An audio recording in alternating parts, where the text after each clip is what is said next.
One of the people that's running wanted to issue driver's license to illegal immigrants. Yeah.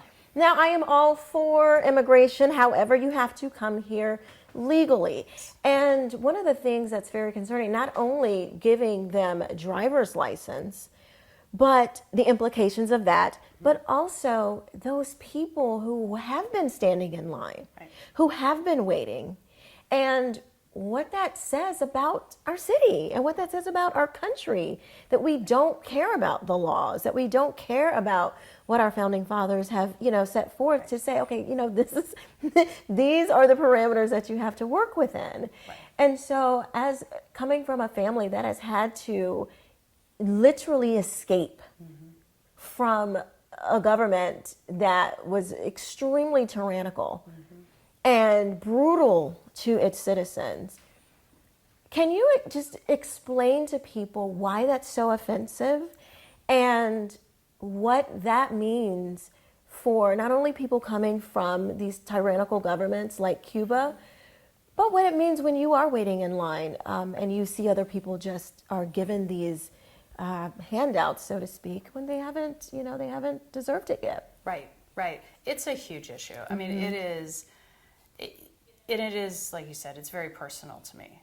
And when the kind of fairness aspect is almost a secondary thing. It is very insulting. It's very discouraging when sometimes people wait in line for years and years and years to come to this country because they know that if you come to this country, you have every opportunity to succeed. It is the only country in the world where you can come from anywhere and you can come with nothing and succeed.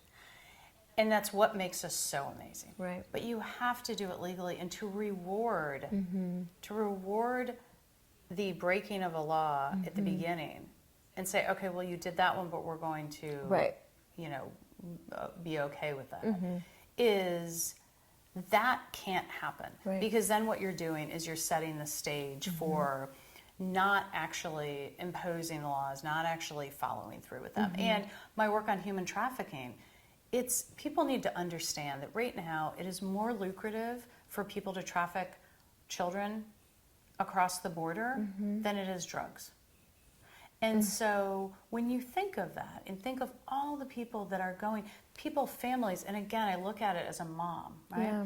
When you think of all of the mothers in countries that are being told, if you give your child to this person, they'll get your child to a better place, when that person has no interest in giving their child a better life. Yeah. And so those are the things. We cannot encourage that. We cannot condone that. That's right. It is the humanitarian viewpoint to say we need to have secure borders. And in fact, we are the only first world country in this entire world that has this debate. Yeah.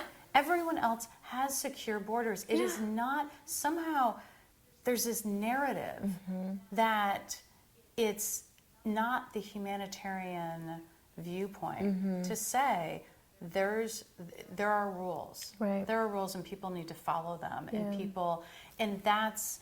to then say, well, we'll just provide the IDs and in-state tuition is really, it's not only is it a slap in the face, it's just not safe. It's dangerous because then you provide this kind of legalized avenue that is not legal to begin with. And and again, I mean, if you look at domestic violence, so many women who are here, if they don't come legally when they're here, they're targeted. Yeah. Not only targeted by traffickers, targeted to go into the strip clubs, and targeted by men who are abusive. Yeah. And that's not good for communities. It's not good for them. It's just not good. The whole thing is, and the whole concept is not good. Yeah. It's damaging to everything.